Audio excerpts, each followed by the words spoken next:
Hi everyone, and welcome back. We are joined today by Gilbert Doctorow, a historian, international affairs analyst, and also author of War Diaries, the Russia-Ukraine War. So welcome back to the program. Well, very good to be with you. So China, they used to be a leading power in the world for a few thousands of years, until the mid-19th century when they were defeated by the British and they went from being the leading power to a country pillaged and purged by others great powers. So this is when what the Chinese refer to as a century of humiliation from the mid-19th century to the mid-20th. Now we've had Europeans being quite powerful for, some would put it at 500 years, if not dominant, and it appears that Europe is falling down pretty quickly. That is some concern that Europe might be entering its own century of humiliation. I'm not sure how you see the situation, what is going on in Europe these days, because one can look at the security problems, one can look at the economics not going well, the political stability, but in the overarching picture, one gets the impression that Europe no longer has a seat at the table, but it's looking at the risk of becoming mere pieces moved across a board. How do you see the situation of Europe at the moment? It is lamentable, and for a number of reasons and a number of dimensions. The ones that you touched upon, of course, are highly relevant. The question that we discussed in weeks gone by was the low political intelligence, the low level of competence, and which is very distressing. I'm speaking now of the leadership. There's of the 25 of the 27 member states of the European Union, plus the United Kingdom, where you have the same display of very low-level people running the show. Institutions that were built, but I'm thinking now of the European institutions, going back to the 1990s, when you had brilliant socialist-minded, let's be open about it, intellectuals like Jacques Delors, who were working to create a united Europe, a future-looking Europe, a harmonized Europe, and they created institutions without paying, to my understanding today, without paying enough attention to balance of powers and to ensuring a genuine democracy. They assumed the people like themselves, highly intelligent, highly educated, well-meaning, outgoing, would succeed them. And here's where there's a great fallacy. We had institutions in Europe which can be abused and which violate all the principles of democracy. And that's what we have today when someone like von der Leyen has grabbed all the power, and around her, there is silence. And there's reason for the silence. Sadly, it comes from the way that the European institutions were engineered in the early new millennium to to sacrifice the sovereignty of individual member states. That was done consciously, to the point where, as one former Belgian prime minister said publicly, the level of power of a head of state in Europe today is equivalent to the powers of a mayor in the past. Now, that is bad enough within Europe. But what we see currently, what is particularly, um, uh, discouraging, is that Europe as a whole has given up its sovereignty, not just individual member states um, passing to Brussels decision making, which had in the past been at the national level, but the whole of Europe has given up sovereignty to the United States. What, what in the hope of buying off Trump and ensuring the military defense backing of the United States for Europe against Russia, since all of these gentlemen and ladies were scared out of their boots at the start of the special military operation, when they realized very correctly that they had no armies. that they had no air defense, that they were totally at the mercy of Russia if the United States did not step in and provide all of the equipment that Europe doesn't have to protect Europe. So that is the present situation. That explains the economic damage that we see as well, because in sacrificing everything to keep Mr. Trump on board, the leaders of Europe have compromised the prosperity, the future prosperity of the whole continent. The French, though, they for a long time, for many years, they talked about the prospect of a common army to as a reason for point of integrating Europe, and they called for greater autonomy from the United States. Again, something they did all the way since the 1990s. They did recognize that if they wanted stability, they would have to have find a role for Russia in Europe, not simply say that they have to stand on the sideline, even though they're the largest country and they shouldn't have a say. So they seem to recognize all the right things, but these days they seem to have gone a bit off the rails. They no longer pursue a clear policy of strategic autonomy or European independence. And how do you see the political crisis raging now in France? Because it's hardly stable. Is this rooted in economics, or is it the internal politics? Is it the security issue? How can we understand these tremendous changes? There are fragile governments in the locomotive countries of Europe, both France and Germany, and in the now outsider, but still very important partner in European defense in the UK. All three countries have fragile situations, but they are fragile largely for domestic reasons, domestic fight for power, for bad policies that are unpopular and have brought down, in the case of France, brought down several governments and probably will soon bring about the newest government that Macron installed his defense minister to replace Bayrou after that prime minister faced and lost the vote of no confidence. What is the volatility in France is largely on domestic issues. And the same can be said in Germany. The only area where geopolitics and what interests you and me and most of the viewers of this program, the only weak spot, but a very important weak spot in Europe right now is the European institutions, and particularly the European Commission. There is now pending, I believe it's a few weeks from now, a one or possibly two different votes of confidence against Ursula von der Leyen.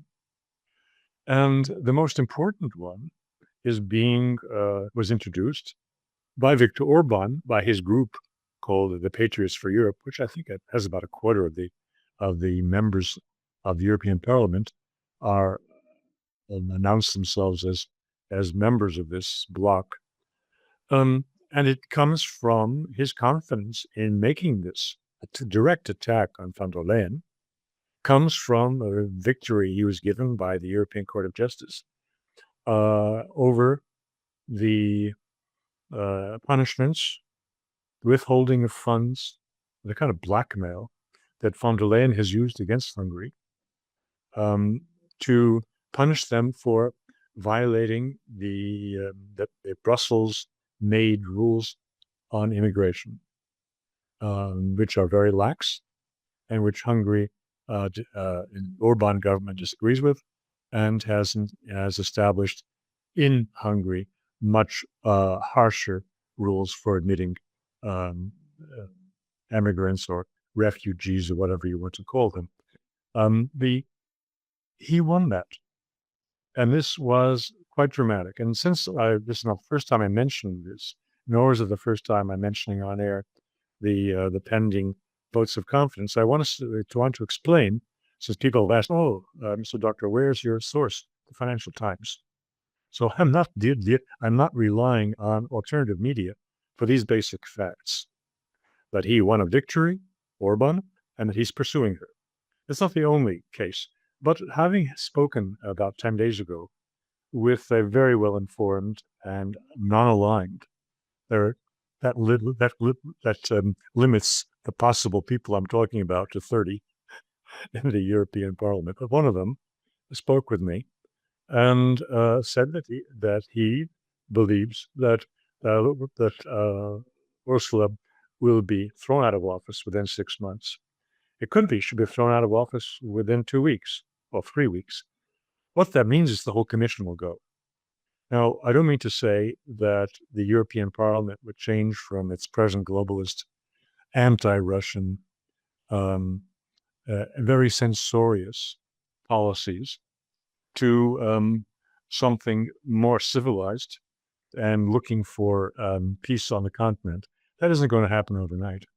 But Ursula von der Leyen has assembled a group of incompetents who are coming from the most viciously anti-Russian part of Europe, the Baltic states, and who are totally dependent on protection from her, which she deals out in good measure. Therefore, these people will be swept away, and perhaps in the fighting for commission seats, the larger members of the European community who are less radical and more reasonable will assume seats. That isn't a dramatic change in Europe, but it's an important step towards revival of common sense and a less hostile view towards a neighbor to the east, and perhaps a step back from the militarization that is now the official policy of the EU as led by von der Leyen. Well, yeah, one always have to look at the extent to which some of these policies are coming from the EU institutions or the member states. But for to have people like Kallas, though, in a key position as the EU foreign policy chief is quite concerning. I'm sure you watched the recent speech she made where she argued that the Russians and the Chinese believe they have defeated fascism, that they had a leading role in this. And she was saying, well, this is what people think when they don't read books. I mean, it's quite extraordinary that you can have a person in such a prominent position who doesn't seem to be aware of the leading role that the Chinese and the Russians had in defeating the fascists. But I did want to ask you, though, about von der Leyen, to what extent her involvement in the EU is, for example, influencing the efforts of stealing or seizing, they say, Russian sovereign funds, because what we read now in the Financial Times and other papers is that the EU would like to take the money, but they want to pretend to still abide by international law and, not stealing the assets of the Russian central bank. So they're looking at what they call creative legality or legally creative measures, which entails taking the Russian money but using it to buy zero interest EU bonds, and somehow this will make it legal, the theft. So I mean, this is again a great exercise in self-harm, but is this coming from the von der Leyens, or is this something that is being pushed by member states? Well, some member states indeed have been behind this, but I would look at von der Leyen. She is a law unto herself. And I say not just because she is so ambitious, but because everyone around her are cowards. They are cowards. The leaders of Europe, by and large, are cowards.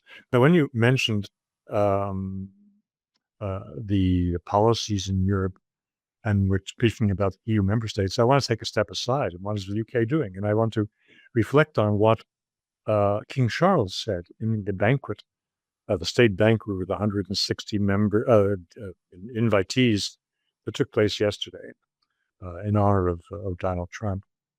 King Charles said that we, Britain and the United States, have stood shoulder to shoulder. Well, I'm paraphrasing what he said, in 2 world wars.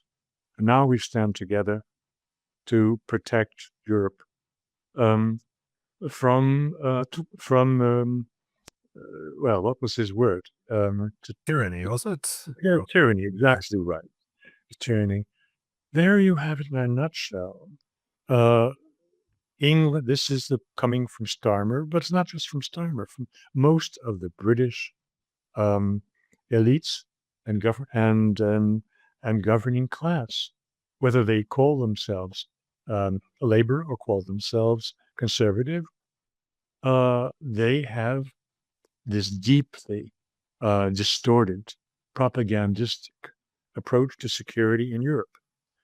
So when you look at von der Leyen, she is not unique, except that she has the authority, absent any protests or challenges, to direct where Europe is headed in the absolutely wrong direction, of course.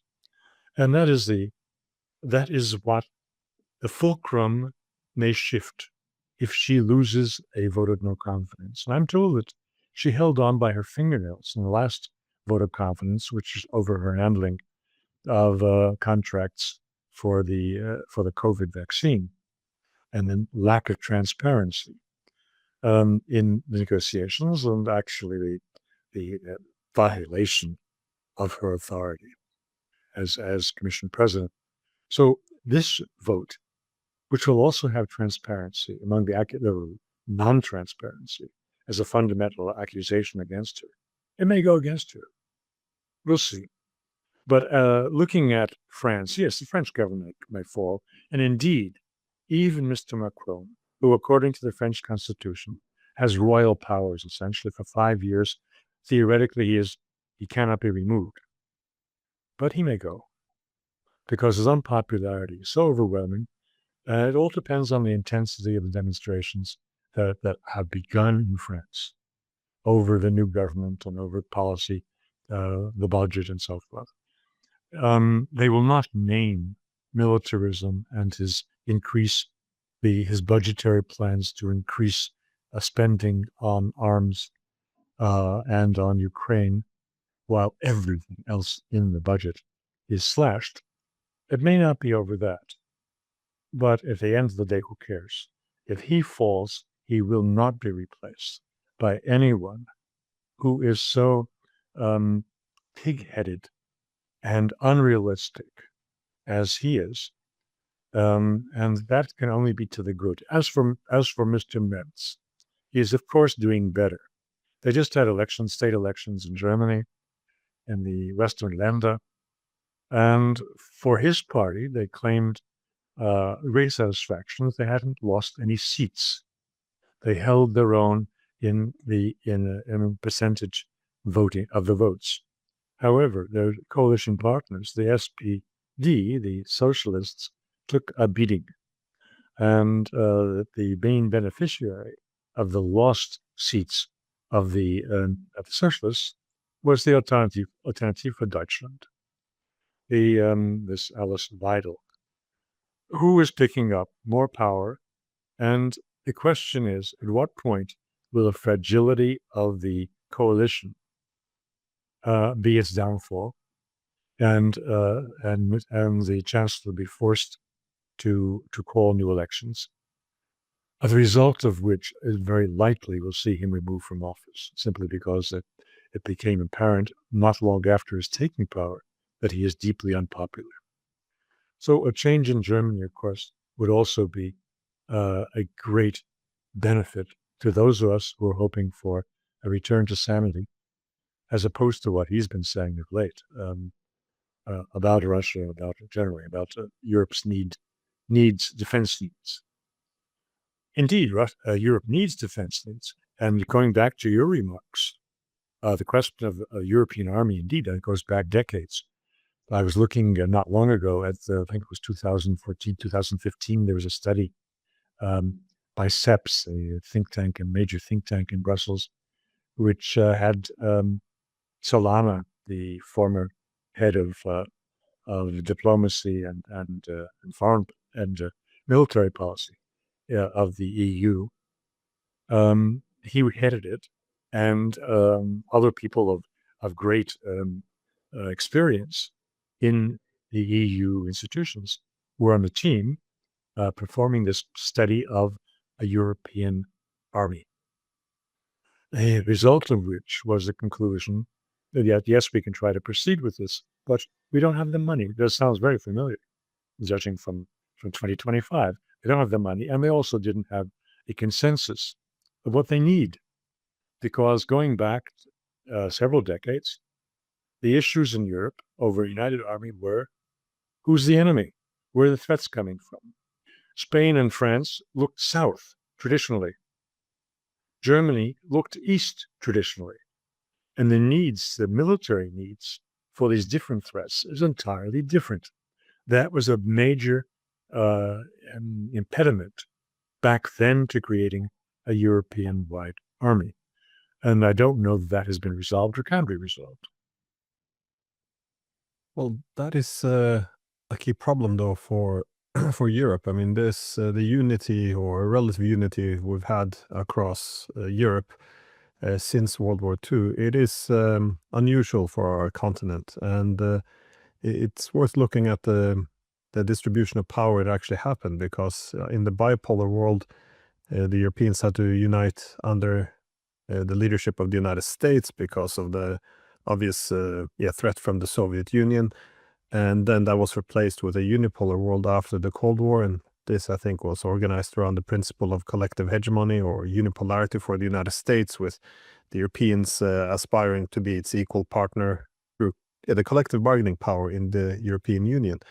And also this was a reason for the United States to prioritize Europe in its foreign policy, which would prolong the relevance for Europe. But I guess it looks as if one of the key challenges for Europe is how can it have a role in a multipolar world where the key centers of power are the United States, Russia, China, lesser extent India, and the Americans want to pivot away from Europe. I mean, in such a system, what actually unites Europe? Can we live without a Russian boogeyman, or even in the security issue, as you said, this is see threats from different areas. But if we would unite around economic issues, collective bargaining power, do we even have the same economic interest? Surely, if the Germans would look at their national interests, they would seek to patch up with Russia very quickly. While the Poles would be more concerned about both the German and Russian power. You would have the Spanish and Portuguese looking in completely different directions. I mean, did you see Europe surviving without Russian boogeyman? I mean, what happens after this war is over? Or is this the end of European unity? No, I think Europe can survive very well without the Russian boogeyman. It has to take a step back. The idea of Europe playing a geopolitical role is new. The European uniting forces were economic.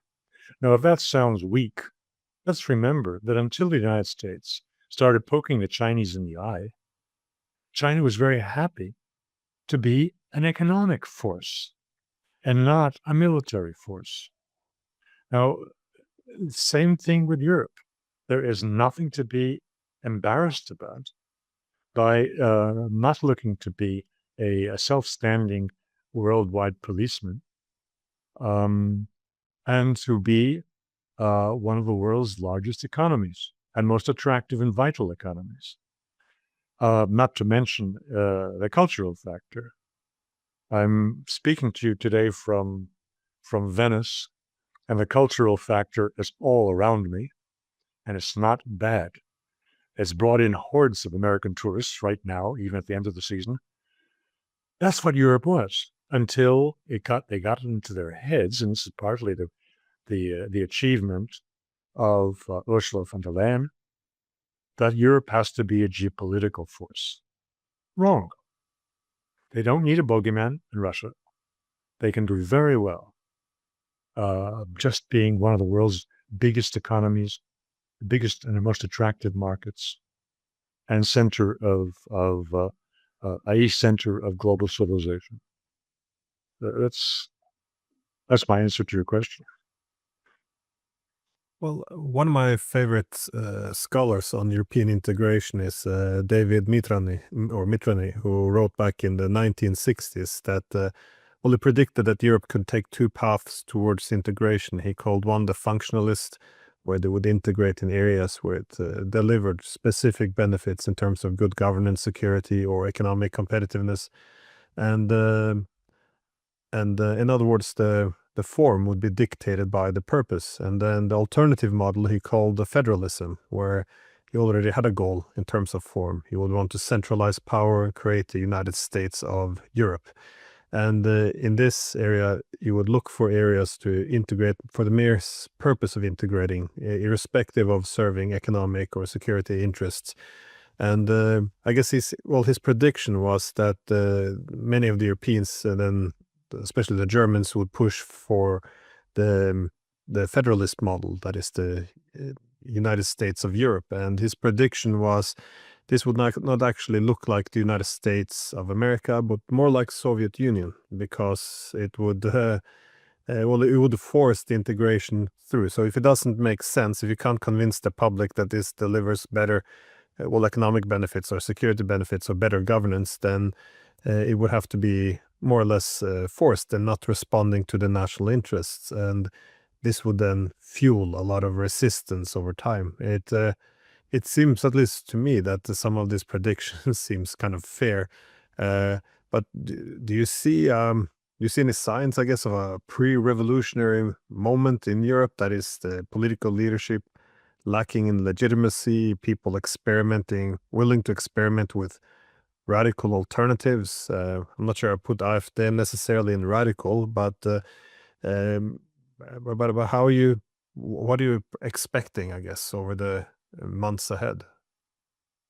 When you read the literature of the Federalists that you mentioned in passing, it all seems reasonable, and they sound very progressive. That's how they position themselves, as being progressive, to take Europe one step higher and one step further. But when you look at how that plays out in practice, these are our class enemy. They are globalists. Who are they? To name names. All right, my home state is Belgium, and one of its former prime ministers, Guy Verhofstadt, was one of the leading personalities in the Federalist movement and head of a bloc within the EU that was called ALDI.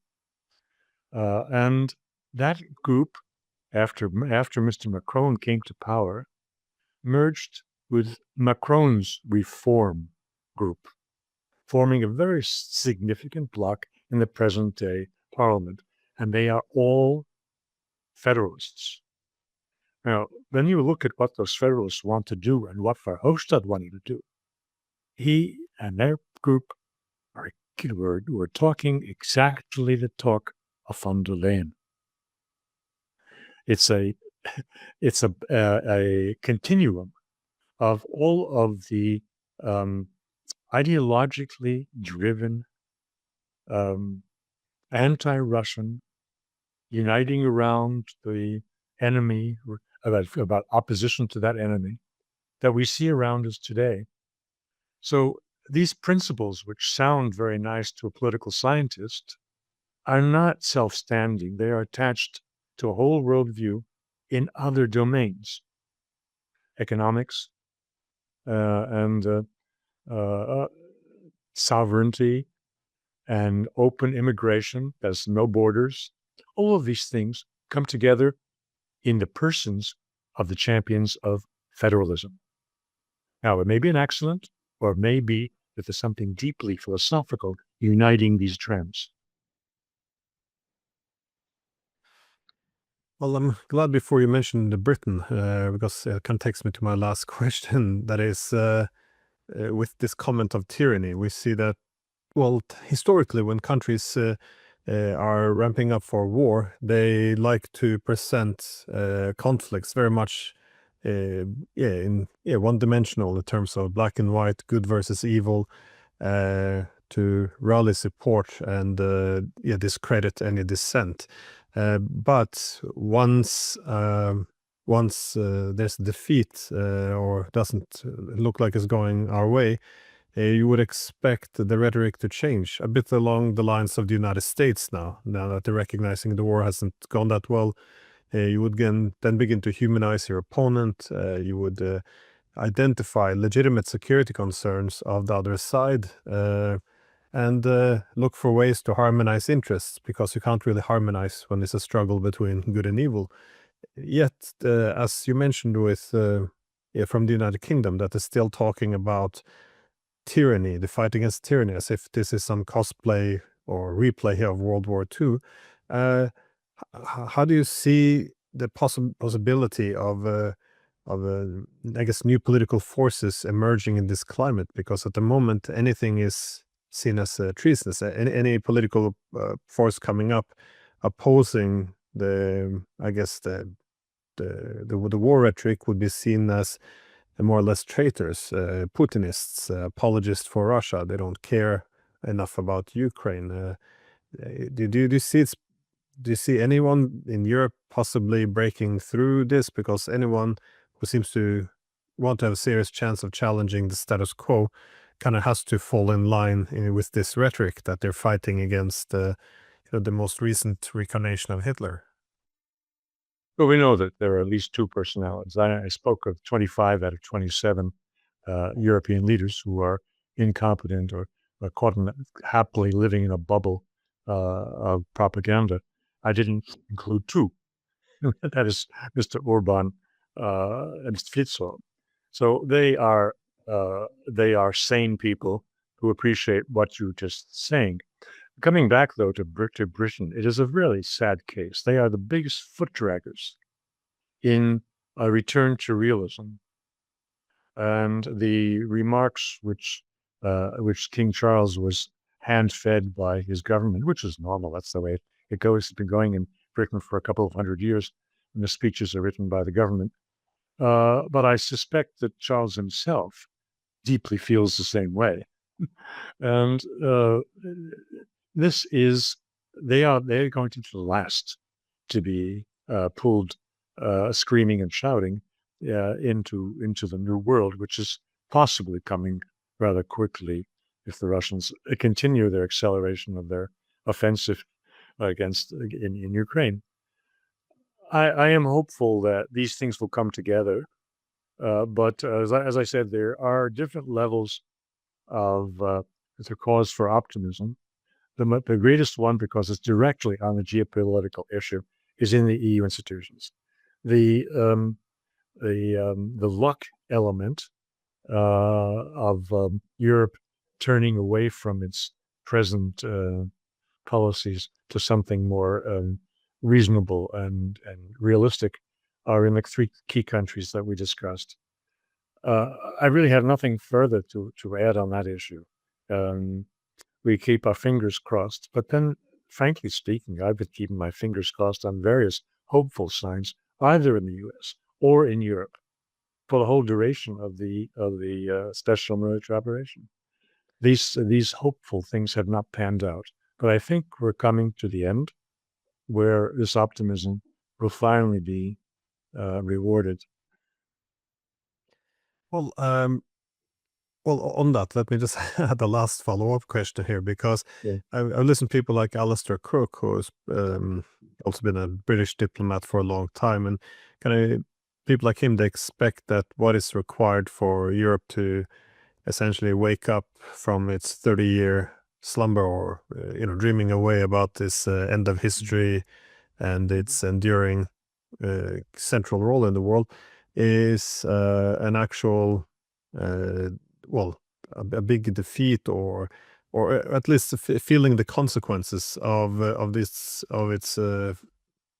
wrong policies, and so essentially forcing some of the key politicians to have to be held accountable and to reconsider some of the policies. him and others suspect that this would likely come from defeat in the proxy war in Ukraine.